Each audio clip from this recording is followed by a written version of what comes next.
नमस्कार दोस्तों। आज हम लोग हिंदी में भाषा एवं लिपि देखेंगे। चलिए आरंभ करते हैं। भाषा की परिभाषा। जिस साधन के द्वारा मनुष्य अपने भावों और विचारों को लिखकर या बोलकर प्रकट करता है उसे भाषा कहते हैं।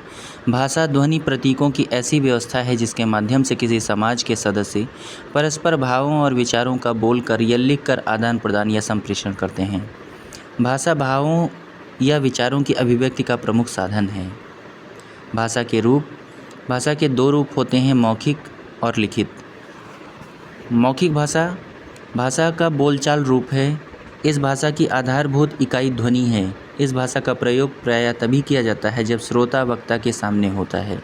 लिखित भाषा भाषा का लिखित रूप लिखित भाषा कहलाती है। इस भाषा की आधारभूत इकाई वर्ण है। यह भाषा का स्थायी रूप है जिसमें हम अपने भावों विचारों को अपनी आने वाली पीढ़ियों के लिए सुरक्षित रख सकते हैं। बोली एवं उपभाषा। बोली किसी छोटे या विकसित क्षेत्र में स्थानीय व्यवहार में प्रयुक्त होने वाली भाषा का अल्प विकसित रूप बोली कहलाता है। बोली में साहित्य रचना नहीं होती। उपभाषा अगर किसी बोली में साहित्य रचना होने लगती है और क्षेत्र का विस्तार हो जाता है तो वह बोली न रहकर उपभाषा बन जाती है। हिंदी के अंतर्गत 5 उपभाषाएं एवं 18 बोलियां आती हैं जिनका विवरण निम्नवत है। उपभाषा बोली क्षेत्र। पश्चिमी हिंदी, ब्रजभाषा, कन्नौजी, बुंदेली, बांगरू, खड़ी बोली। यह हरियाणा और उत्तर प्रदेश में बोली जाती है। पूर्वी हिंदी, अवधी, बघेली, छत्तीसगढ़ी, मध्य प्रदेश, छत्तीसगढ़ और उत्तर प्रदेश में। बिहारी हिंदी, मैथिली, मगही, भोजपुरी, बिहार और उत्तर प्रदेश में। राजस्थानी हिंदी, मेवाती, मालवी, मारवाड़ी, जयपुरी, राजस्थान में। पहाड़ी हिंदी, गढ़वाली, कुमायूनी, नेपाली, उत्तरांचल और हिमाचल प्रदेश में।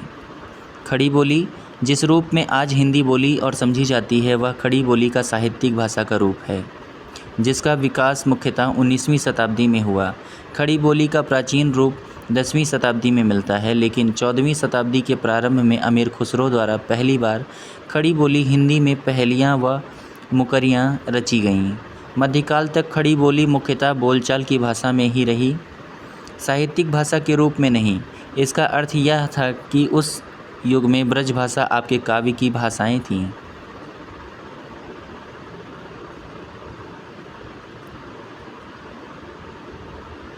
मानक भाषा शिष्ट और सुशिक्षित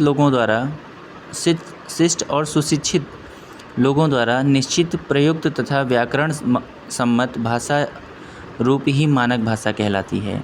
संविधान की 8वीं अनुसूची। भाषा का संबंध संविधान की 8वीं अनुसूची से है। 8वीं अनुसूची में प्रारंभ में 14 भाषाएं असमिया, बांग्ला, गुजराती, हिंदी, कन्नड़, कश्मीरी, मलयालम, मराठी, उड़िया, पंजाबी, संस्कृत, तमिल, तेलुगु, उर्दू आदि थीं। सिंधी भाषा को 15वीं भाषा के रूप में 21वां संविधान संशोधन 1967 ईस्वी द्वारा मान्यता दी गई। तत्पश्चात 71वां संविधान संशोधन 1992 द्वारा इसमें 3 अन्य भाषाएं मणिपुरी, नेपाली और कोंकणी को सम्मिलित करने से इनकी संख्या 18 हो गई। तदुपरांत 92वां संविधान संशोधन 2003 द्वारा इसमें 4 अन्य भाषाएं बोडो, डोगरी, मैथिली, संथाली को शामिल किया गया। वर्तमान में 8वीं अनुसूची में मान्यता प्राप्त भाषाओं की संख्या 22 है। अन्य महत्वपूर्ण तथ्य। भारत की राष्ट्रभाषा हिंदी है। भारत में सर्वाधिक बोली जाने वाली भाषा हिंदी जबकि दूसरी सर्वाधिक बोली जाने वाली भाषा तेलुगु है। किसी देश या राज्य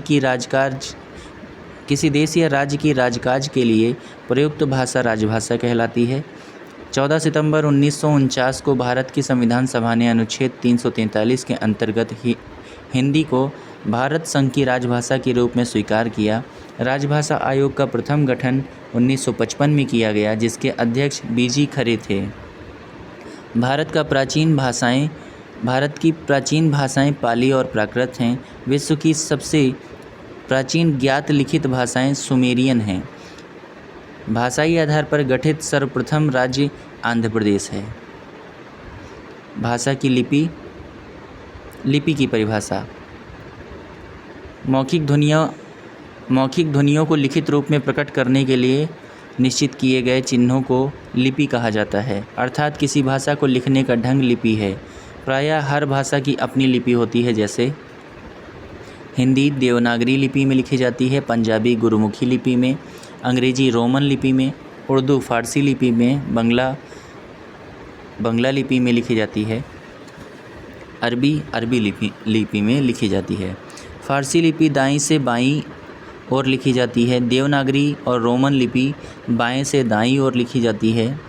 हिंदी के अलावा संस्कृत, मराठी, नेपाली भाषाएं भी देवनागरी लिपि में लिखी जाती हैं।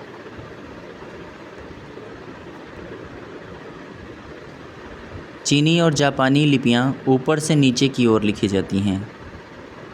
भाषा की सभी लिपियां ब्राह्मी लिपि से ही निकली हैं। ब्राह्मी लिपि का प्रयोग वैदिक आर्यों ने शुरू किया था।